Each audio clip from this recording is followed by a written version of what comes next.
Good afternoon, everyone.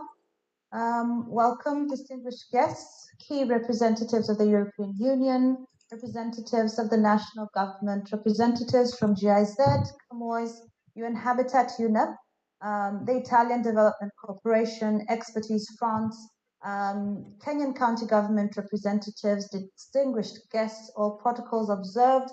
Good afternoon, everyone. My name is Gladys Mjama from the Jumuiya ya Kaunti za Pwani Economic Development Bloc, and it's our distinct honor to have you present in our 2022 United Nations virtual side event, which is on advancing the blue economy in Kenya, innovation in economic growth through value chain strengthening, integrated land sea planning and management, maritime security, inclusive, participatory, and sustainable manner. The key feature for this side event consists of a debate with a thematic focus on the blue economy innovation in Kenya in our value chain, the sea land planning, maritime security. The event's main contribution to the 2022 United Nations Conference is to promote discussions on how innovative solutions can be applied to the blue economy sector and how can we help to harness its potential and beneficials for the coastal community in an inclusive and in a participatory manner. We'll have many different representatives speaking today in our debate, from the Italian Development Corporation, from Camões, from Expertise France, from GIZ, and from UN Habitat. For all our participants, for those who would want to have questions, you are free to write them on the chat box, and we will be able to skim them through, and if we have sufficient time, we'll be able to respond to those questions. And so at this point, I will now invite Dr. Jacqueline Uku, who is the Senior Research Scientist and Research Coordinator at the Kenya Marine and Fisheries Research Institute, to give a brief description on the national government goals and accomplishments on the Blue Economy agenda. Welcome, Dr. Uku. Thank you very much, Gladys. Good afternoon, distinguished guests, ladies and gentlemen. I'm very happy to be here, and I'll just focus very directly on something that we are doing as a national government, which is aligned to the National Development Blueprint Vision 2030, which is currently being implemented through the third medium-term plan for the period 2018 to 2022. Now, if you look at this plan, you'll find special focus given to the blue economy as a new investment frontier for Kenya. The ocean economy has gained importance over time, and we saw this especially in our focus in the Blue Economy Conference that we hosted in 2018. And this focus has brought us to co-host the 2022 UN conference here in Portugal with that is being co-hosted with Kenya. Now, our vision, and a part of that vision, has been the development of a national maritime spatial plan that encompasses all water bodies.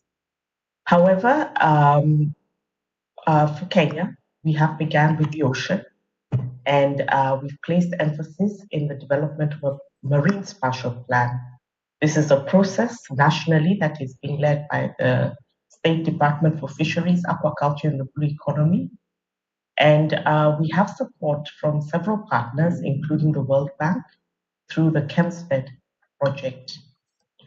The national MSP, or Marine Spatial Plan, is also aligned with the recommendations on a sustainable ocean economy that and commitments that have been made by the High Level Panel, or HLP, of which our President, His Excellency Uhuru Kenyatta, has been a champion for.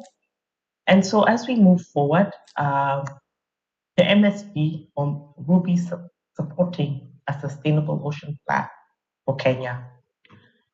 As we all well know, nationally we have several legal instruments and sectors within our marine environment. And one of the intentions of this process is to spatially organize investments in the blue economy. And for those who may find MSP or marine spatial planning something that they're really unfamiliar with, I do know we are familiar with planning on land, where we apportion land, we set aside land for different uses. And so that's the same thing that nationally we intend to do for the sea. The plan is expected to position aquaculture, ocean-based enterprises, provide guidance on conservation hotspots, and provide guidance on appropriate management regimes in these areas. I know when we hear and stakeholders hear that we are going to do land plan, something similar to land planning in the ocean, we would really ask ourselves, is this something new? And I'd like to say that we've been planning the ocean for a long time. If you visited a marine park, it's a marine protected area. Since 1968, we have had Malindi Watamu Marine Park and Reserves gazetted. And currently we have these areas in the ocean. So the plan that we're going to develop is something like this, but a plan that is collaborative in nature. For those in the fishery sector, I'm sure we're conversant with locally managed marine areas or community conservation areas, which are set aside by communities to safeguard their fisheries. And so the planning process will look at fisheries conservation, tourism, shipping, oil and gas, mining, and all other sectors, energy included, all other sectors that are important to the creation of a blue economy. So that we provide space for these activities to happen and to harvest the economy of these resources. Currently, the process is in the pre-planning stage. We have commitments from different partners. We are setting up the structure for it. And one of the things that we hope to see in the coming year is the enhancement of stakeholder engagement. We intend to talk to national authorities, parastatals, county authorities, local authorities and municipalities, conservation authorities, civil society, communities, so that they provide us with their vision for a planned ocean space. We are currently working to develop a stakeholder framework, guidelines that will facilitate this participatory approach, just so that we can ensure that we have buy-in and that communities from the Kenyan coast speak into this process. So I'd like to stop there, Gladys. Thank you for that opportunity. And I'm available to elaborate further and continue with it. Thank you. Thank you very much. I would like now to hand over to Alina Nietsu, who is the European Union Development Project Manager, to give a keynote. Over to you, Alina. Thank you, Gladys and Dr. Uku, for framing this discussion. I am pleased to join you today from Nairobi, where the European Union delegation to Kenya operates from.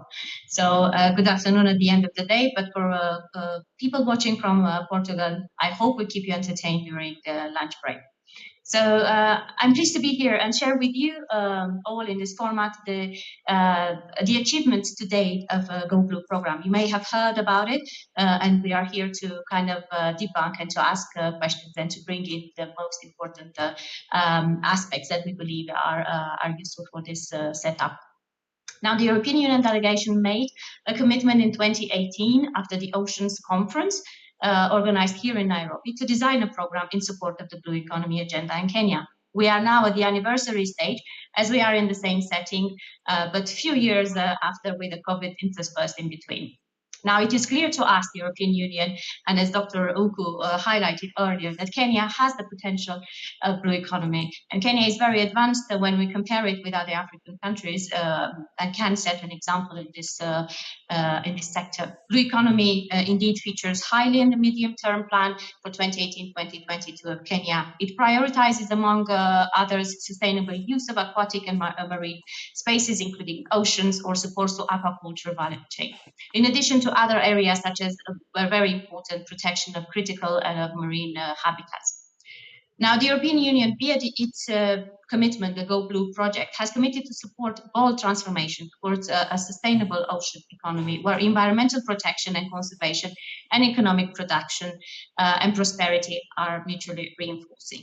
These transformations, we hope it will unleash the full force of innovations across sectors in technology, finance, but above all in governance as well. Now, currently, Kenya's economy is estimated at 200 billion shillings, and that's a huge amount of money. And it could grow 4 times that if correct policies are put in place, especially in fisheries, but as well as in sustainable maritime industries as well. And now, in this current COVID crisis, these features are definitely a breath of fresh air, and we hope that it will be fulfilled and to its full potential. Now, what is Go Blue?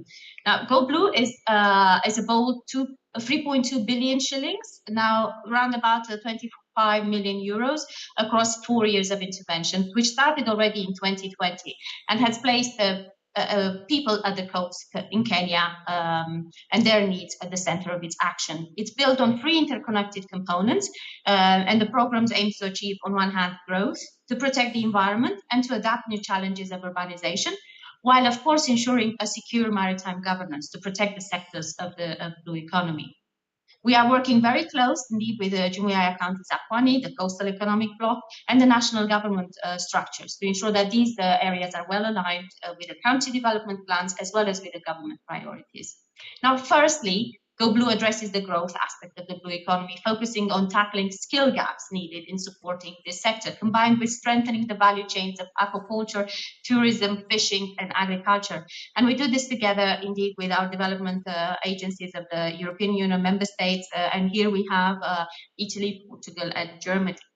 Secondly, Go Blue places at the center the environment and the sustainable management of resources. And we are setting out here to, and we have been doing this for the past year and a half, to work with the 6 coastal counties, Mombasa, Kwale, Kilifi, Lamu, Tana River, and Taita Taveta, in strengthening in some cases and designing in others the sea land special plans. And we heard from Dr. Uko earlier how important these are to be integrated, sea and land for that matter. Now, our partners here in this component are UN Habitat and UNEP with their strong agenda in delivering these priorities. And lastly, and thirdly, we are emphasizing and supporting the importance of maritime governance by supporting the development of eventual implementation of its maritime strategy, supporting the blue economy priorities. We are working with the national government to develop a strong legal instruments and regulatory frameworks to address continuous maritime threats and implement maritime law enforcement. Our partner here, Expertise France, is leading the implementation together with relevant stakeholders in the Kenyan context. Now, we have definitely come a long way, almost halfway through the implementation, and this was possible because of the dedication of implementing partners and the local stakeholders. And we take this as a good opportunity to come and feature, to present these achievements up to date and to invite you to discover more about the Go Blue program. But I will not talk more about the Go Blue pillars, as I will be joined today by our distinguished panelists later on in the process in finding out more about these plans formed from our implementing partners. Now, to end though, a picture is worth 1,000 words, so probably I've spoken more than 1,000 words, and I invite you all to watch the short video we have on Go Blue to actually transport you far away in Kenya and its beautiful coastal line. Thank you. Thank you so much, Alina, for those remarks on the Go Blue project. And just before we get to the video, we just want to highlight the work that the Jumuiya County Zakwani is doing as representing the 6 coastal counties in the Kenyan coast. So the Jumuiya County Zakwani is a regional development bloc that represents the 6 coastal counties, and it's focused on championing the regional economic development initiatives through innovation and partnership with the public, industry, and academia. For the Jumuiya County Zakwani, we have what is known as the Jumuiya 2030, which is a mirror of the national Vision 2030, which really stems out many different pillars to advance the economy. What we have is that is really primary to us is the economic pillar, which we brought out the Blue Economy project, which is the Go Blue, in which we would really want to unlock the value chains through synergized approach, which guide the Jumia in determining the focus areas.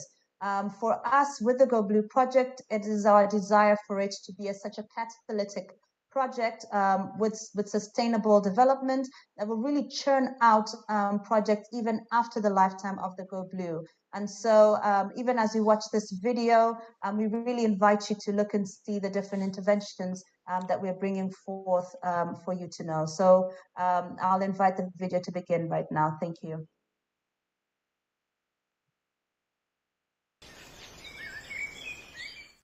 Food,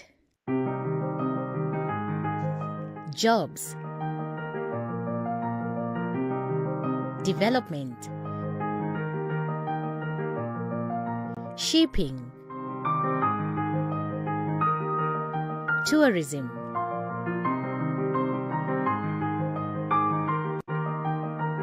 innovation,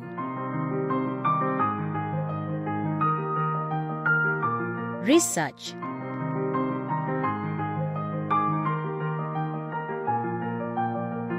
cultural heritage,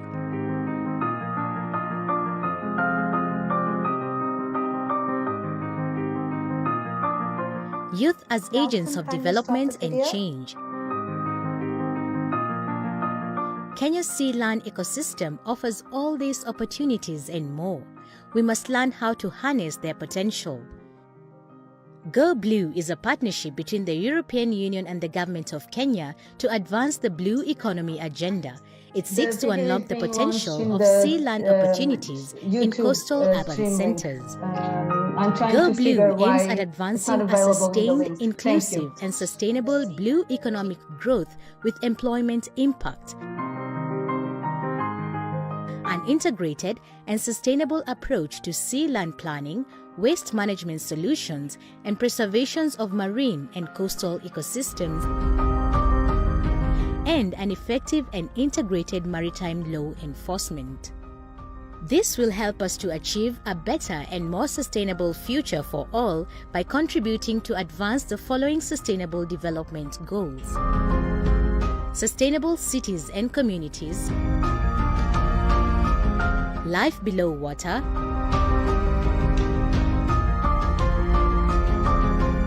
decent work and economic growth, reduced inequalities,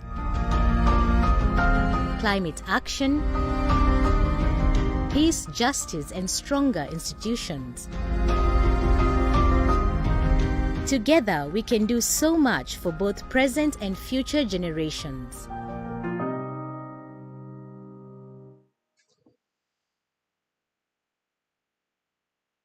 Okay, so just to now introduce the debate, we're going to now have a debate which is on how innovative solutions are applied to the blue economy sector and how we can help harness its potential and be beneficial for the coastal communities in Kenya in an inclusive, participatory, and sustainable manner. And to lead this debate will be Alina, as well as key implementing partners who will make their presentation. So over to you, Alina, to introduce the debate. Thank you, Gladys. And I hope we're still, all of us, still engaged in the conversation. For the next 50 so minutes, we will try to present to you some of the key aspects from Go Blue, and we hope that our panelists will try to answer to some of your questions that you've already posed to us at the beginning of the session. Now, we all know about Go Blue, and we know we sometimes associate blue economy with fisheries, but we know very well that this is just an aspect of it and not the only aspect of that.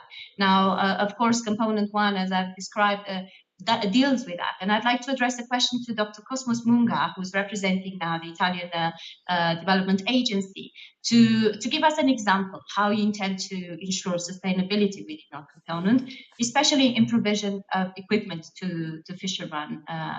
Exactly. Dr. Cosmos Munga? The floor is yours. Thank you, Alina, and thank you very much for having me on board. I'm talking from Technical University of Mombasa in Kenya, and I've been working very closely with the GoBlue, the Italian component on artisanal fisheries improvement. And one of the projects we are doing is to facilitate fishers how they can access fishing gear and boats. Because we know the biggest challenge of artisanal fishermen is access to fishing vessels. And that is the biggest problem. And why GoBlue here has come in is to enable these fishermen have access to offshore fishing grounds. Most of the vessels they are using, they are very artisanal, small boats, no fishing, no engines. And GoBlue here has come in hand to provide boats in a way that it's like a revolving fund. Okay, we have identified a number of beach management units. These are local fishers organized along the Kenya coast, from Vanga in the south coast all the way up to Kiunga in the north coast. We have selected a few BMUs to start with. And the project here has gone a long way to verify and come out with a profile these fishermen, how they can handle these boats. The way we have done it is that once the fishermen are given these boats, which are bigger boats, of course, with outboard engines, they'll be able to access offshore fishing grounds, and that's why they're going to improve their catch, better catch. They will relieve pressure on the inshore fishing grounds because they have bigger boats going offshore. So they will relieve pressure on their traditional fishing grounds. And why we are doing this is that we'll be taking care of the environment and also improving fish catch. And we have analyzed and confirmed that most of these BMUs, they are able to buy or to replace a similar boat after a few years. Let's say 3 years, they'll be able to buy a new boat, and this can be given to the next BMU. And by doing so, we will be able to improve on catches and cover as many BMUs as possible in terms of provision of fishing vessels. And that's why we'll be hoping in the next 10 years, we'll be able to land as more fish catch as possible from the current 25,000 metric tons. And by the time this project catches or goes on very well, then we'll be able to talk of more than 50,000 metric tons in the next few years. Thank you very much, Alina.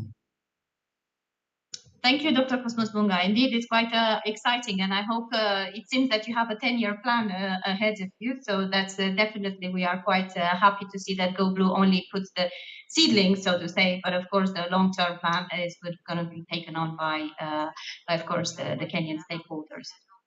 Now, blue economy means fishing, but it also means tourism. So I'd like to bring in our Portuguese development agency, Camões, represented here by Dr. Mohamed Ali Mweni, to tell us how can tourism and cultural heritage be developed through actions that involve effective partnerships of all relevant stakeholders while protecting these resources, both for the present as well for the future generations as well. Dr. Ali. Good afternoon, Alina.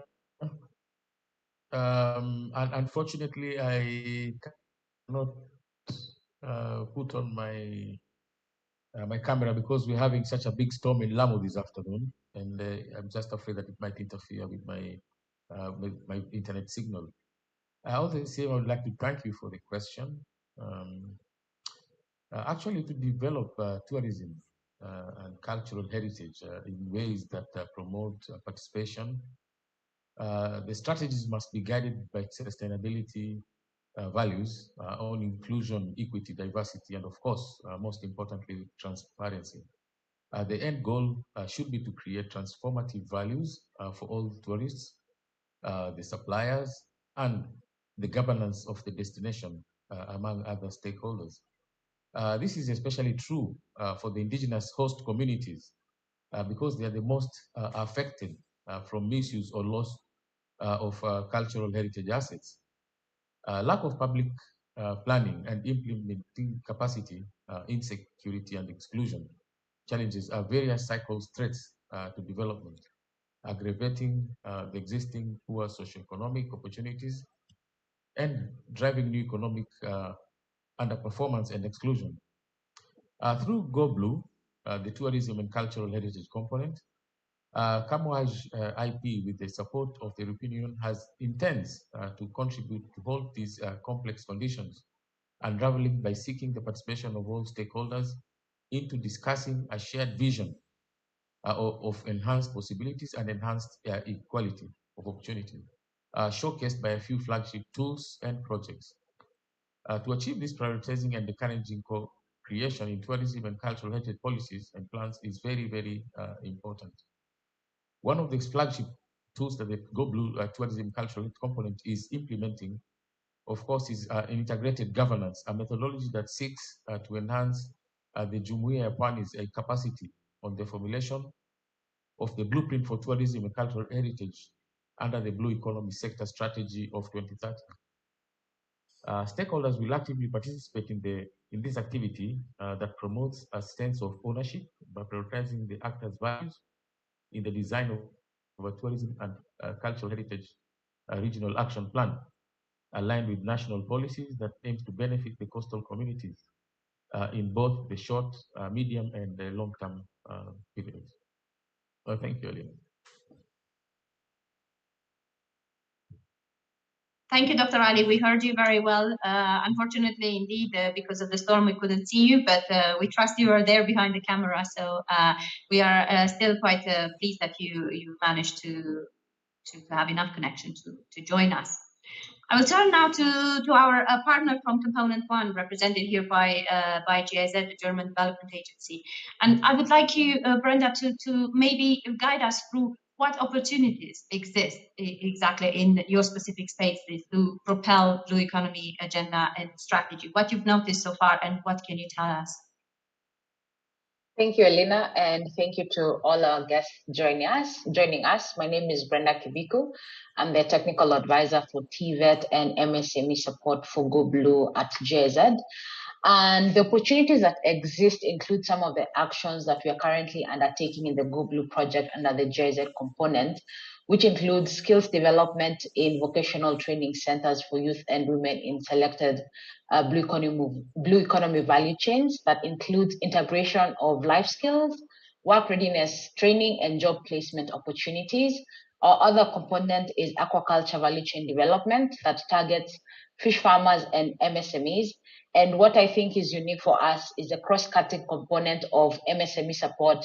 And in this area, we are doing business development services in upskilling and upscaling of SMEs, incubation and acceleration of higher level SMEs to get them to the next level of the value chain. And of course, we are working on women economic empowerment by ensuring at least 35% women involvement in our action.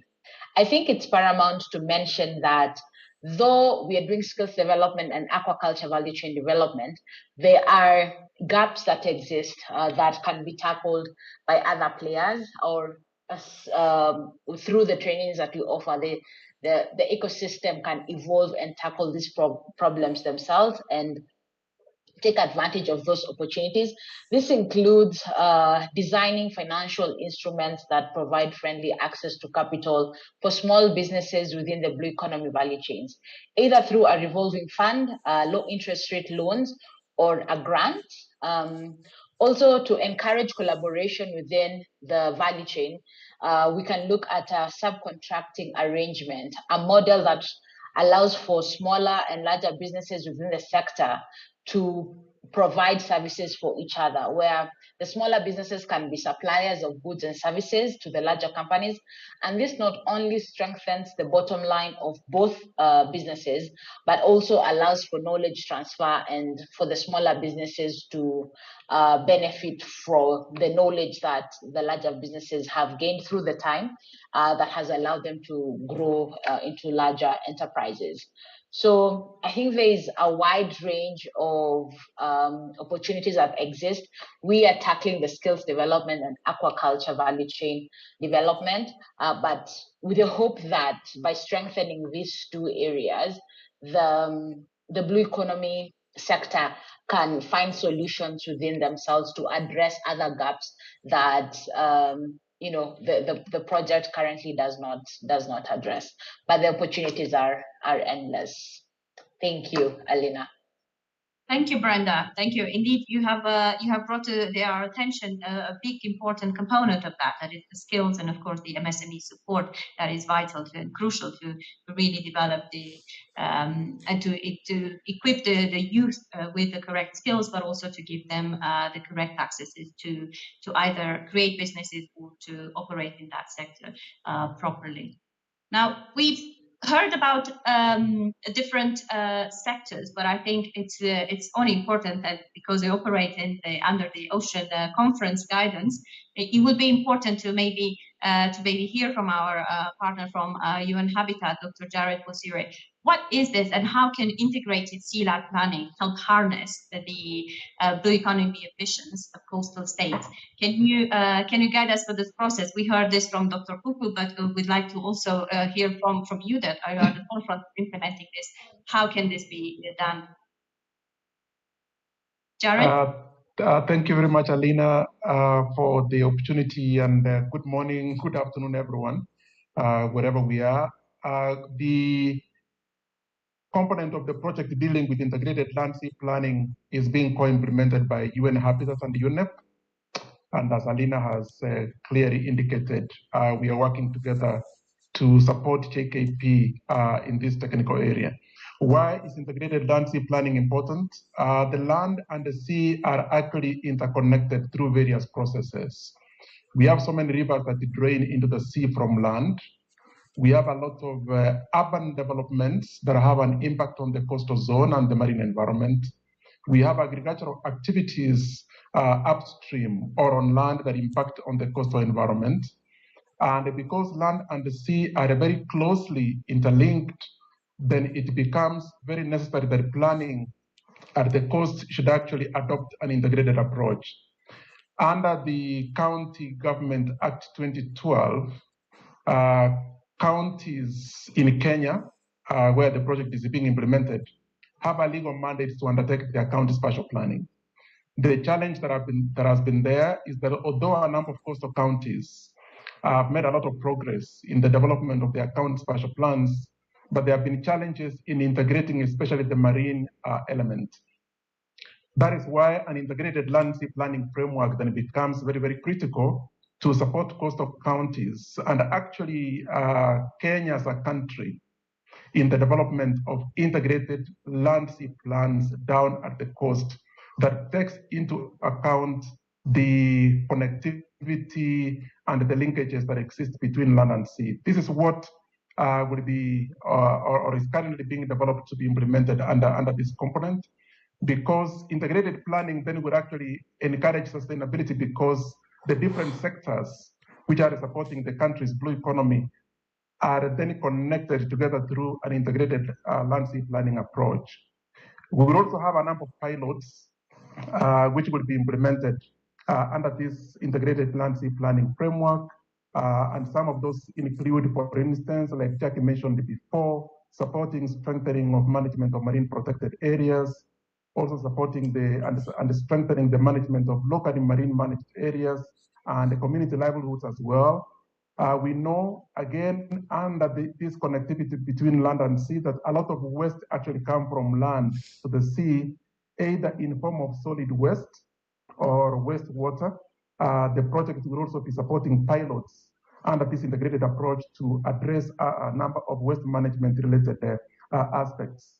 We also do know that urban development has an impact on the marine and coastal environment, and through expertise from the UN through UN Habitat, a number of urban plans will be developed in the different areas along the coast, including developing and improving a number of public spaces so that the public can have access to public spaces that are well developed for recreation as well. Lastly, for now, Kenya has been a premier country in the development of small-scale blue carbon finance projects. We will also be working with a number of partners, national government partners, a number of civil society organizations and communities to build on the blue carbon project that has been developed in Kenya, Mikoko Pamoja, many years now, and expand that to the northern part of the country. So this is why integrated landscape planning becomes important, because it links the different sectors together and therefore has huge potential to support a sustainable blue economy for the country. Thank you, Alina, back to you. Thank you, Jared. I think we all got a crash course in integrated sea land planning, and I'm glad that you actually mentioned as well the blue carbon as well, which is key as well for Kenya's commitments as well in terms of climate commitments. Now we talk about different areas, but I think when we all talk about the coastal areas of Kenya, a big part of it is also challenged by sometimes fragile security. And I think we would, in the design of Go Blue, we definitely took this into account, and we also wanted to work on that. Now, maybe our partner from Expertise France, Michael Delvaux, could actually enlighten us to tell us what type of built-in can you project to bring to enhance the maritime security by linking the coastal communities and some national agencies. Can you give us maybe an example how the coastal communities can support the wider security agenda, and what have you done so far in this respect? Mikhail? Thank you very much, Alina. Yes, I will try to make it very short, because I would like the second step of my answer to pass the floor to my colleague from KCGS. But just as a sum up, we are now in France in partnership with you, an application to connect the fisher community to some law enforcement agencies such as KCGS to improve the maritime domain awareness.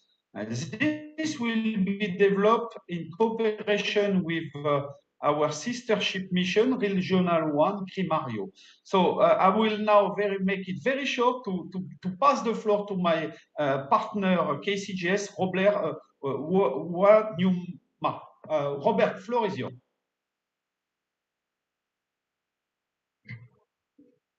Thank you, and good afternoon, everyone. Ladies and gentlemen, my name is Robert Wanyama, and I would like to take this opportunity to make a few notes on behalf of Kenya Coast Guard Service. I would like to note that the UN Oceans Conference 2022 has come at an opportune time, and the theme, scaling up ocean action, based on science and innovation for implementation of Goal 14, stock-taking partnerships and solutions, indeed resonates with our mandates and functions at the Kenya Coast Guard Service. Ladies and gentlemen, much of what goes on in the vast maritime domain with respect to resource exploitation, vessels movements, activities, cargoes, intentions, or ownership is often difficult to know and discern.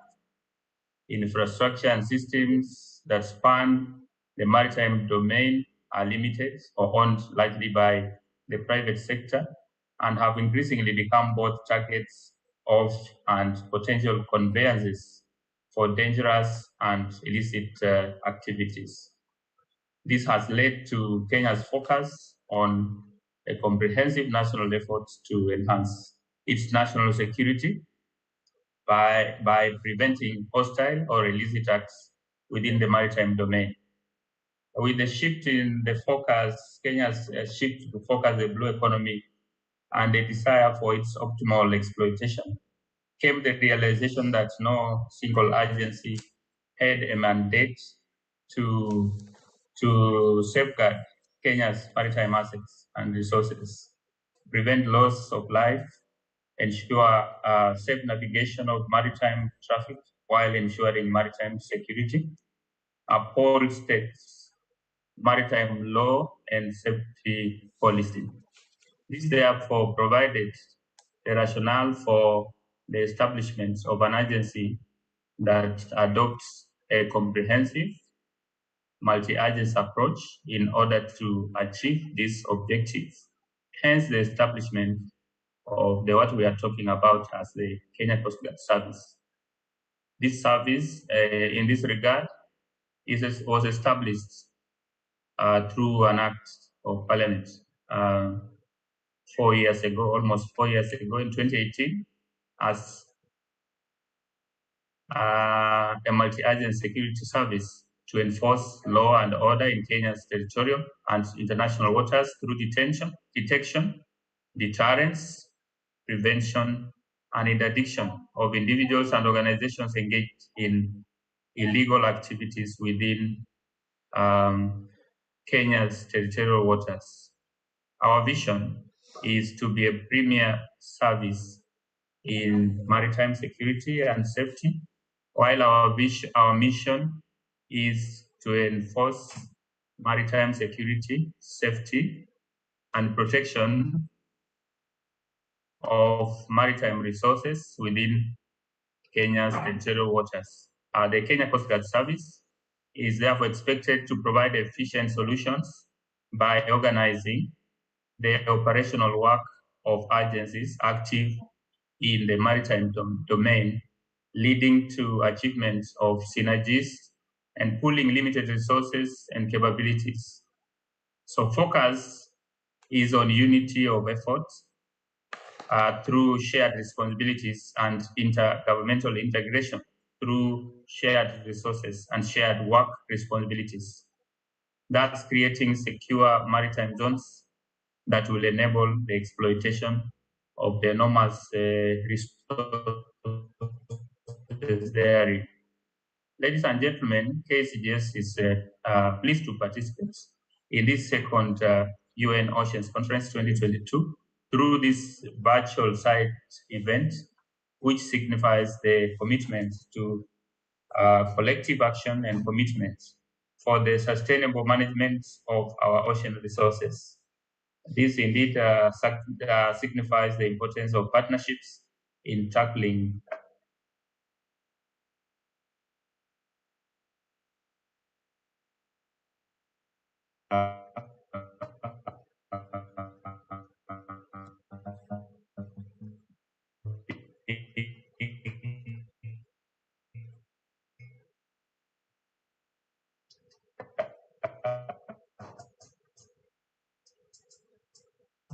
and capabilities, as well as to protect the maritime domain and its sustainable development. A key focus of KCGS is on the Water Watch program, where coastal communities are able to report on a real-time basis concerns that emerge, whether related to safety, security, or maritime resources protection. Through this Go Blue project, KCGS is involved in collaborating with coastal fisher communities through a fishers safety course that is supported by the Go Blue project. This has now been adopted as part of the KCGS corporate social responsibility, which is two-pronged. One, it enhances fishermen's basic sea survival techniques at sea. And in this KCGS, we recognize that this will enhance water safety culture along the coastal areas, where our key focus areas are vessel fitness and human factors. Through the Go Blue project, KCGS has continued to provide these coastal communities with safety equipment and survival skills at sea in case of an accident. Two, in return, the continued engagement has built trust with the communities, which now continue to report to KCGS all concerns as envisaged. These are issues to do with the boat safety, marine resources protection, and security. So to bolster this, the Go Blue project is assisting Kenya Coast Guard Service develop a mobile application that will be used by the coastal communities for reporting purposes. And the alerts will be received at the National Maritime Information Sharing Center, which will escalate to relevant agencies, including KCGS, to take necessary action. And noting that maritime ecosystems are vital to the country's economy, especially the blue economy that we are talking about, KCGS is focused on ensuring the country's protection of maritime resources is our main activity. The Go Blue is collaborating with KCGS to enhance it. Additionally, the Go Blue project is also collaborating with us at KCGS to enhance its search and rescue capacity and also technical capabilities in boat operations through training. As I conclude, ladies and gentlemen, I reiterate that Kenya Coast Guard Service, in implementing its mandate, will remain focused on enforcing maritime safety and security, and will continue to adopt the holistic approach to ensure overall safety and improvement strategy. We are pleased to be associated with the Go Blue project, and let us continue to share our experience to inspire others. Thank you very much for your attention. Thank you, Robert. I think the same storm that was affecting Dr. Ali maybe reached you in Mombasa a bit shortly, because we lost you very shortly, but then he came back. So we're happy that we managed to have you still present the very important cooperation that you are doing with our implementing partner, and you are the key beneficiary of this third component on maritime security. Now, we've seen as well how important it is to provide the fishermen with really saving skills in search and rescue at sea, and we hope this will continue as well during the implementation of the project. Now, we still would like to hear, I think it's a lot about what we do now in terms of development program. Go Blue is still led by, it is a development program, so it's in addition to what the country does. But I think it would be important, and we'd like to hear from Brenda, maybe. What practices are you employing to promote institutional learning as well as institutional capacity building in the blue economy sector? It's very important that at the end of this, we also leave our partners with maybe enhanced capacity and with additional capacity to implement the very ambitious blue economy agenda that Kenya has set up. Yeah, definitely. I think it's important. I think that's part of sustainability, and it should, for all development programs, it should be something that we continuously think about. And in my thoughts are on how we promote institutional learning and institutional capacity building for our Go Blue component is we emphasize on capacity building through training of trainers and promoting peer-to-peer learning, as well as infrastructure development, including development and updating of the curricula, which is important because this is what is used by the vocational training centers that we work with, as well as improving the physical infrastructure of the VTCs we work with. The training of trainers is not just confined to the centers that we have partnered with and have MOUs with, but it is extended to trainers in other vocational centers across the coastal belt. So it's not just confined to the 9 centers we work with, but any other center can nominate their facilitators to come and be trained on how to deliver the methodology that, in collaboration with our partners, we are currently using. And not just in the skills development bit, but also for extension officers and county officers in agriculture and aquaculture can also come in and be capacity built.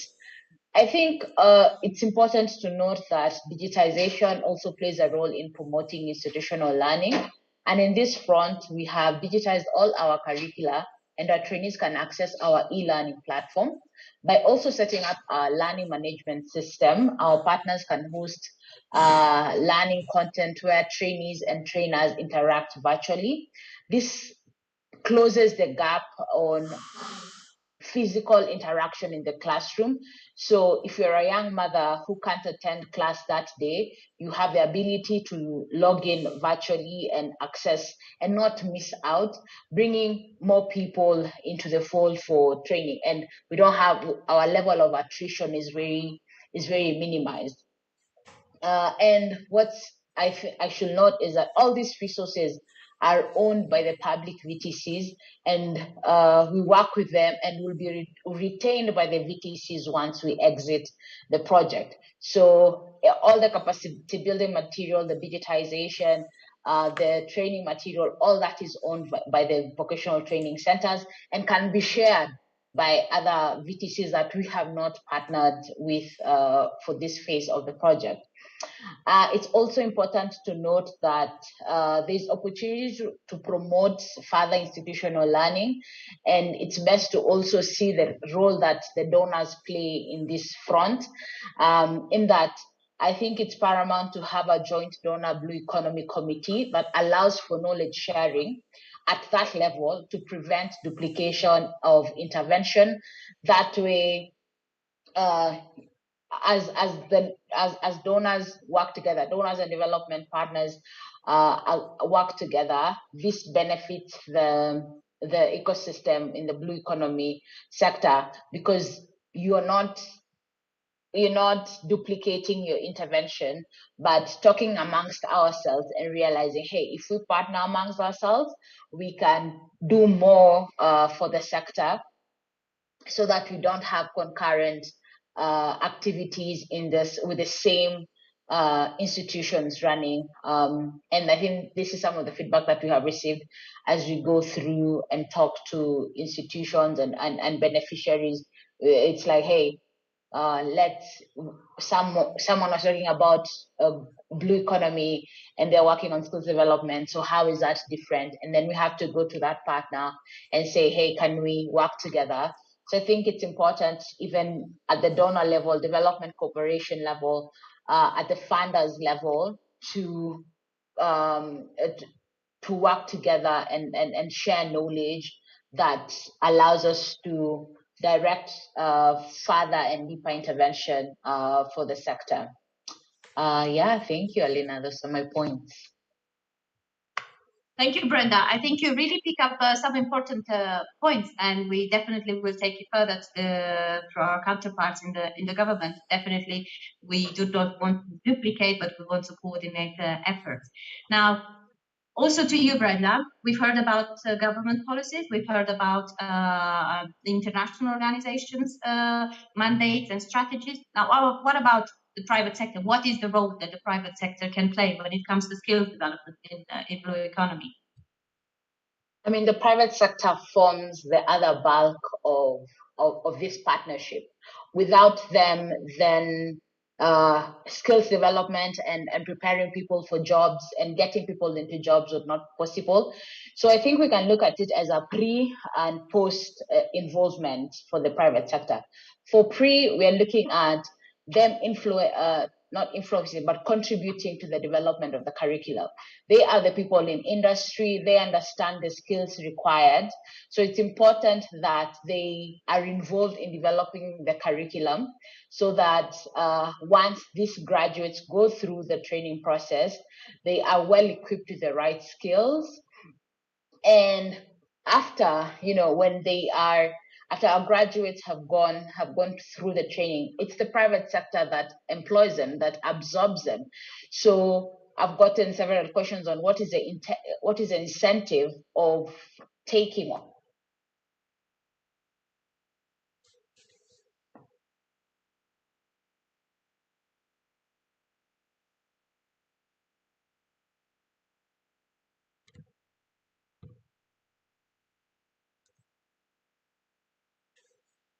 A way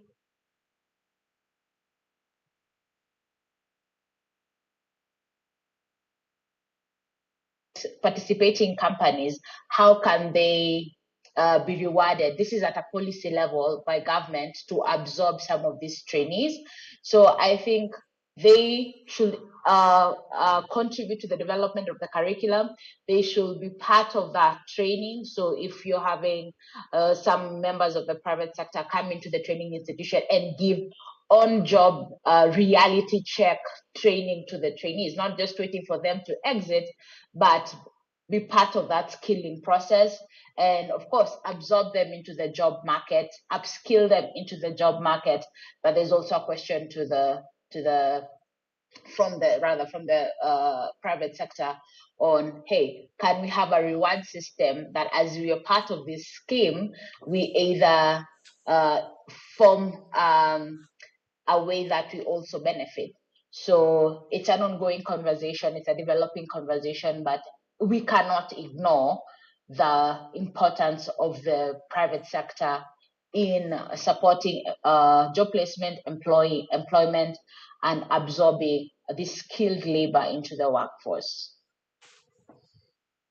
Thank you, Brenda.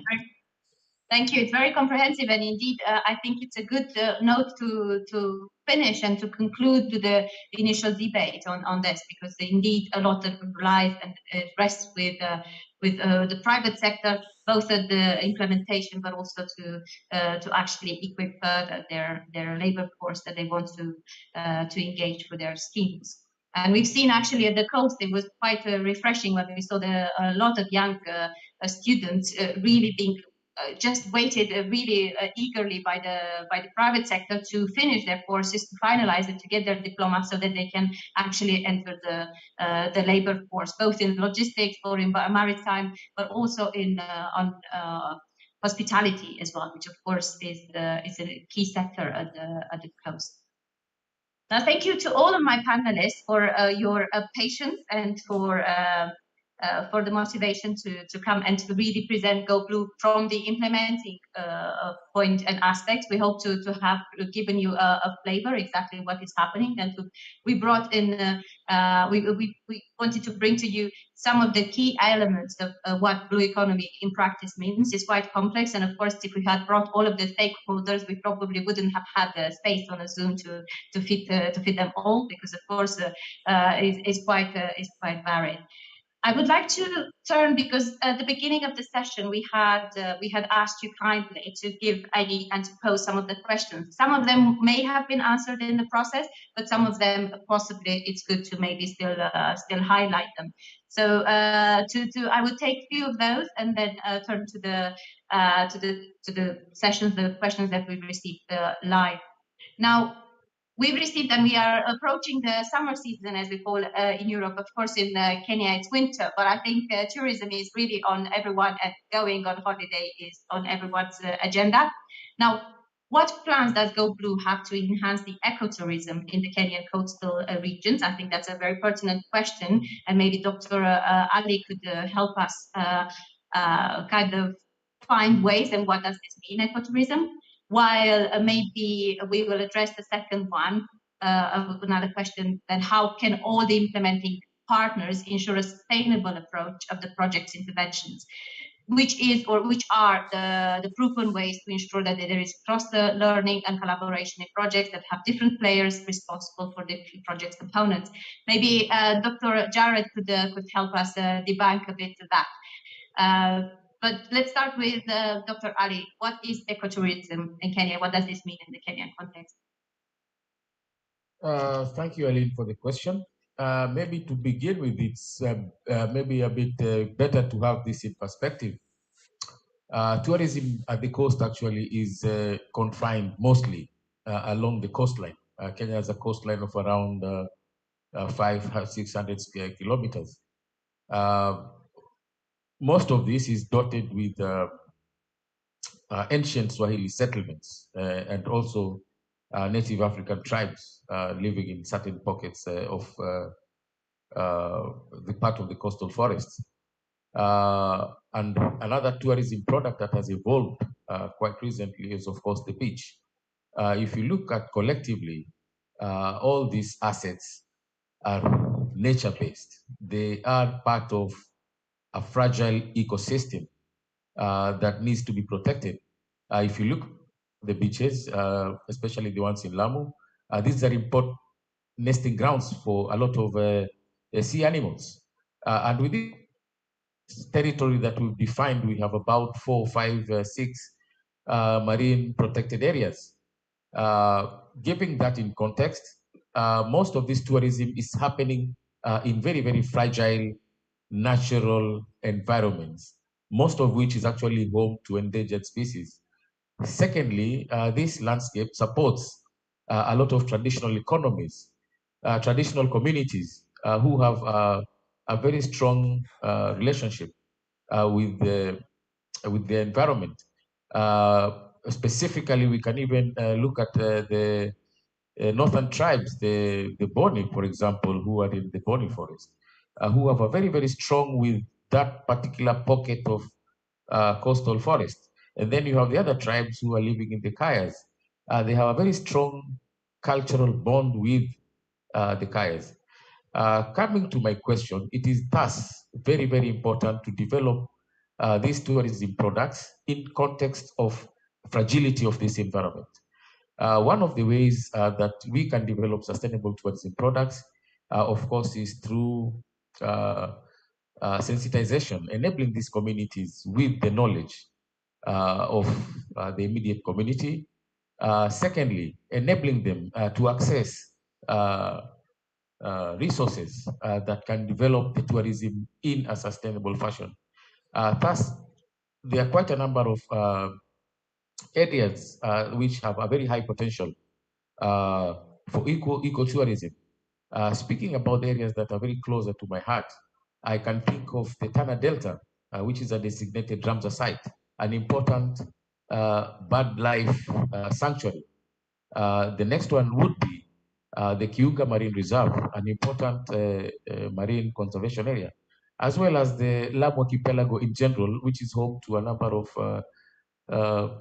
Swahili communities that are still prescribing to very traditional way of life. The only way to develop this particular region in a sustainable way is introducing a model that would encourage harnessing of those cultural, natural values without really causing a lot of impacts from the aspects for modern development. Such would be like for the Delta to enable the communities to understand that apart from conventional tourism products, you can promote bird watching, for example, enable them to understand the intricacies of providing that kind of service, and then enable them to start up in small organized groups to provide the services that would support that kind of activity. That would also apply to the marine Kiunga Marine Reserve. You can develop models which can be run by the communities, encouraging tourism activities that would not potentially damage the environment. Secondly, you can also engage other service providers within the sector to embrace green technologies. Currently, I think there is a recommendation by the Department of Tourism to ban use of plastics within protected areas. It is slowly, but I think eventually it will be embraced by all tourism sectors. This is will actually eliminate plastic pollution within the protected areas. Thank you, Ali. Thank you, Dr. Ali. Indeed, you've given us very good proposals, and maybe just make us dream of the Tana River Delta and bird watching. So we're looking forward to this becoming a reality while keeping plastic away, of course, as is mandatory nowadays everywhere in Kenya. So in the marine, definitely in the marine parks, that would be a must. Dr. Jared, would you have an answer to us? What are the sustainable solutions we can employ all across different sectors that we are operating in Go Blue? Thank you, Alina. Normally, in all projects, that is the million-dollar question in all projects. So, not surprised that it has come up. But I wanted to pick it up from where Mohammed has stopped. That integrated land sea planning will actually help in the development of ecotourism as a subsector within tourism as a sector. How will that happen? It is through integrated land sea planning that areas of high biodiversity, for instance, rich cultural heritage areas will be identified, conserved, and protected. And we think that this is what creates a very strong linkage between the different components of GoBlue as a project. Now, sustainability, there are a number of mechanisms which are embedded actually within the project, and we are hoping that these mechanisms will enhance sustainability of project interventions. One of those is that the implementing partners within the project, those who are implementing on-ground interventions, are partners who are working within their legally established mandate, so that even once the project is done, these partners can actually continue to sustain some of the project interventions as part of their mandate. So working with the relevant national government agencies, if it's MPS, it's the Kenya Wildlife, for instance. If it is issues around, blue carbon, working with either Camfree or civil society groups. If it is tourism, working with relevant and mandated agencies or partners will help sustain project interventions beyond the lifespan of the project. Something else that is critical is working with communities. Communities stay on the ground, they depend on and interact with these natural resources. They will be on the ground long after even the other partners would have gone. So working with communities on the ground so that they are important stakeholders in the implementation of the project will be one way of enhancing sustainability. One important aspect that was incorporated in the development of the project, especially if I talk about component 2, and I'm sure that was the case for the other components, was to ensure that there is alignment of project interventions with national government and the county government priorities that are currently on. I will demonstrate, for instance, from component 2, where the major objective is the development of the integrated land sea planning framework. Planning is a priority both for the national government and the county. So by aligning the project with the priorities of national government and county government, that will actually ensure sustainability, and we have had engagements about this with the national government, with the counties. Jackie, we have discussed this, and the discussions will continue. Lastly, it is also through capacity building programs that the benefits of the project will be sustained. For instance, there's a lot of capacity building that is going on in result area 1 and also in result area 2. This capacity building will ensure that there will be both human and infrastructural capacity that will continue sustaining project interventions even long after the project has ended. So these are some of the mechanisms that have been embedded in the project, and we are hoping that they will successfully, to some reasonable degree, enhance sustainability of the project. Alina, back to you concerning the $1 million question. Thank you. Thank you for the $1 million answer, Jared. I think it's quite comprehensive. I think you've put it fairly clearly. We all have a responsibility. Whoever is implementing, whoever is making the policy, everyone needs to be on top of it to ensure the sustainability, both of the approach as well as of the environment as such. Now, because we don't just take comfortable questions, I have an uncomfortable question that I think it deserves, and I would like maybe Gladys to just answer in very briefly, because we're really going towards the end. Now, projects we know, and even buildings have been funded in the end. What remains is an abandoned infrastructure, and what is the cause of this? And how can we ensure that investments are sustainable and benefit those at the bottom? Now, this is a package of 3 questions, Gladys. And to what extent should locals be involved in planning and decision making? And I think in this, a lot of the the other partners have definitely hinted towards that. And thirdly, how can government departments practice integrated sea and land management when they are siloed with no platform for collaboration? I think these are very frank questions, and maybe Gladys, you can attempt to give us and to give our participant a bit of a question as the answer to that. Absolutely. Thank you so much, Alina, for those questions. And I like the fact that they are real questions that need answering. And I think one of the major things that we need to do is really create those synergies, which is really important, especially across county governments.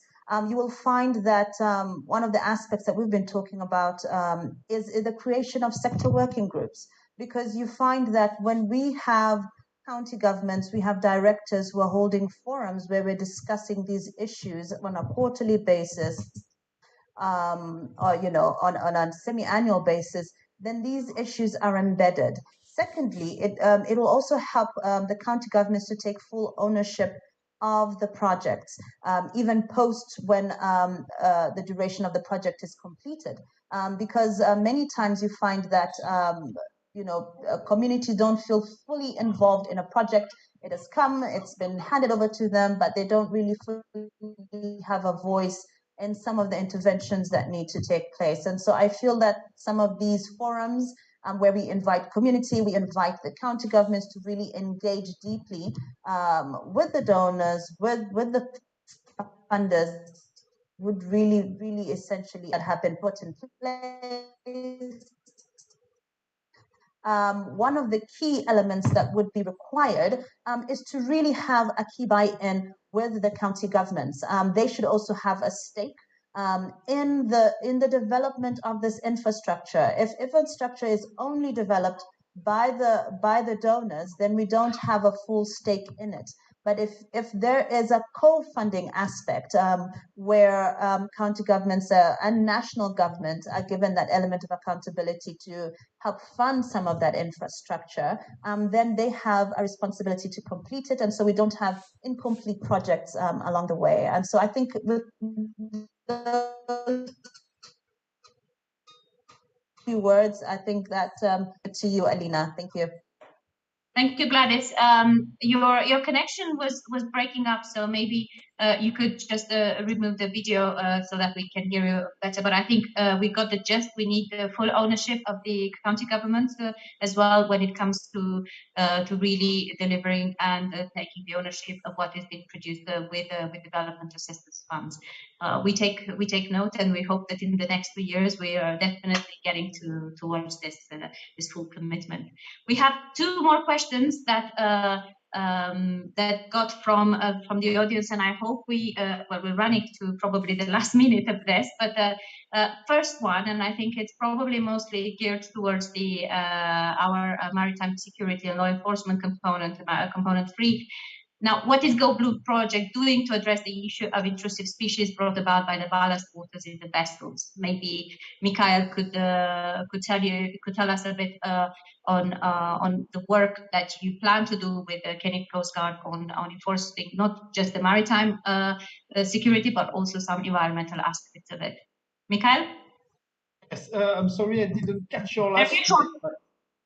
Very shortly, Mikhail. So what is the Go Blue project doing to address the issue of intrusive species brought about by the ballast waters in the vessels? Okay, so what we are doing, we are encouraging, by the way, the maritime domain awareness. We are supporting the South of Kenya to increase and to improve the maritime domain awareness.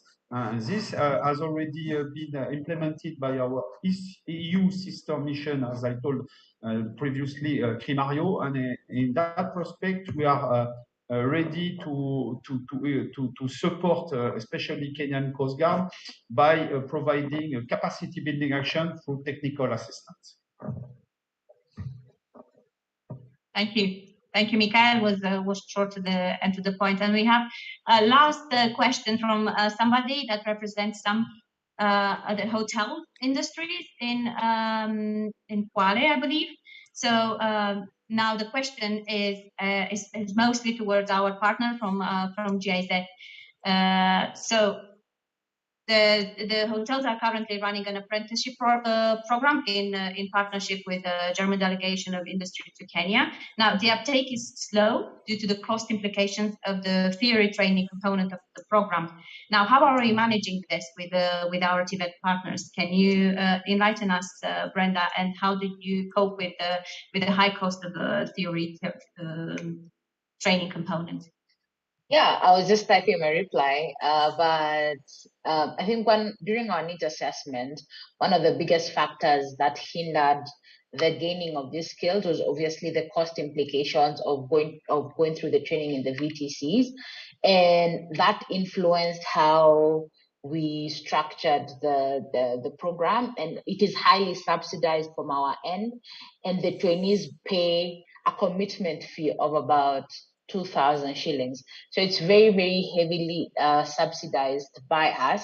And we see 100% graduation. So I know one of the pitfalls of a highly subsidized program is you can get jokers that sign on, and by the end of the program you have only 40%, but we see 100% graduation from the students that sign up on day one.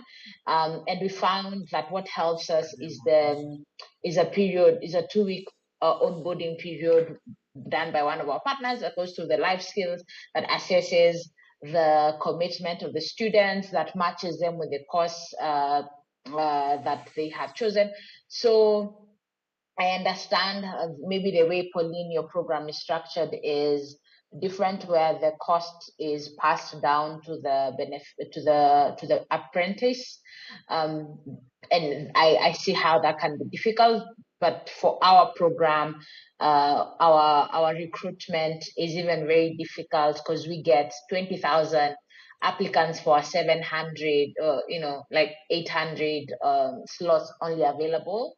So, and yeah, I think it needs to be a balance between providing opportunities and looking at partners who can maybe minimize the cost a little bit, but also not too much that it just, brings any Paul, Dick, or Harry that can then fall off on week 3 of training and prevent other people from coming on board. But yeah, also another thing is I think you can look at county funds that can provide scholarships. We are working with one of our partners to look at some of the opportunities that exist at county level. They are there. The county government has some small fund that they give to some students within VTCs as sponsorship. So you can also look at that to see if some of your students can apply and be onboarded to the program. Yep. Thank you for the hints, Brenda, and definitely to bring in the resources from the county government. I think it's key to really ensure that some of the costs can be offset from other funds rather than development funds, which are, as we know very well, limited in time and in scope for that matter. Now we have a very important question that I think in the current situation it really deserves a bit of thought, and indeed it's some areas that we have considered in the design of Go Blue. Now, our participant mentions that they realized that with the onset of COVID-19, communities relying on tourism have had the worst share of the challenges due to limitations with tourism. We all know that tourism was the last concern that people had on their minds when at the height of COVID-19. Yet people depended on this livelihood. Now, what efforts are in place to support other sectors like mariculture by communities that will go a long way to support fragile communities, even in the midst of the pandemics, since of course food is key. And I think this ties in very nicely with another question we received earlier by one of our participants who was keen to hear specifics about value chain development. Maybe our representative from the Italian corporation, Paolo D'Amato, could actually give us a bit more insight of other value chains that we're working on other than tourism and fisheries. Paolo? Good afternoon, everyone. Thanks, Arina, for for putting them together, because that was also like the kind of approach that we had to adopt in the moment where we were designing the program, because it was the beginning of COVID, so like we had to readjust and having to deal with the value chains. We thought that it was useful and it was crucial to consider the food security within the value chains. So just to provide really quickly what the Italian Agency for Development Cooperation is doing within the Go Blue program is working on the economic development within the first of the three specific objectives of the initiative. And within the Italian component, we have three main, let's say, outcomes. The first one is enhancing the co-management of fishery and support the small-scale fishery. And the second one is boosting the cassava value chain, which was actually brought up from the communities and from the stakeholders within the inception phase as a key value chain to be developed in order to strengthen the food security within the coastal region. And the third outcome is strengthening and supporting the JKP Secretariat for Shared Prosperity and, let's say, harmonization of the policies of the 6 counties that are under this economic bloc. Talking about the approach on the value chain development, let's say I always highlight the fact that the potential is still there in the Kenyan coast. So the only thing we did was just hearing, observing, and learning from our Kenyan partners.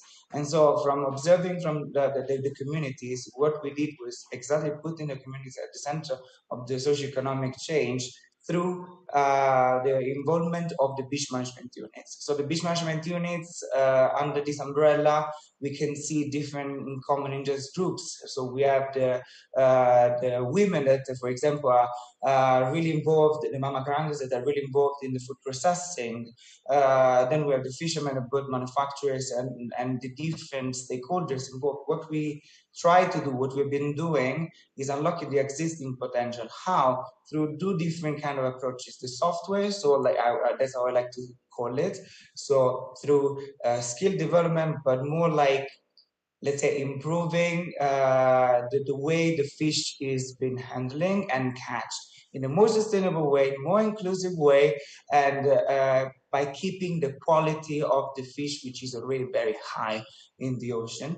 And then through the cassava value chain, also we have these 2 interesting cases in Kwale and Kilifi County at 2 different stages. We have a smallholder farmers group that is already advanced in cultivating the cassava, and another one in Kwale, which has to be organized. So with both of them, what we are aiming to do is to work on the processing of the value chain, on the processing phase of the value chain, in order to ensure standards that then the Kenya Bureau of Standard can certify, and so we can get the small communities to be together to provide a quality of a product that already has a high quality, but that then can respect some standards to go in the institutional market.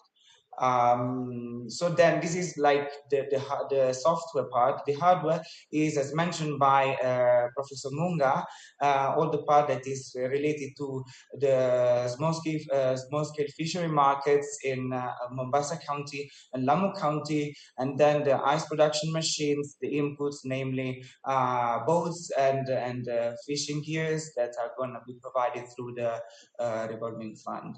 I hope to have been brief enough. Over. Thank you, Paolo. Yes, indeed, and thank you for highlighting other aspects that we are definitely working on and that we indeed address during design phase. I think we're well over time, and I'm afraid that the organizer will cut us off. So with that in mind, I would conclude the debate and hand it over to Gladys to conclude the sessions altogether. Thank you all for very fruitful discussions, and I'm very happy to see that there's a lot of has sparked a lot of interest and a lot of questions, which we take as a positive. Gladys, over to you. Thank you so much, Alina, and thank you everyone who has participated in this side event. For me, I will just give key highlights of what we have said. Number one is what Brenda had said, that it's not about duplication, but really having complementary efforts. And what Paolo just mentioned, that we need to really put communities at the center of the value chain. And with those small words, I think I would like to say thank you very much, everyone. Let's continue enhancing these partnerships, and let's continue growing these initiatives that are so important to our coastal communities. So thank you, everyone, for joining. Good afternoon. Bye-bye.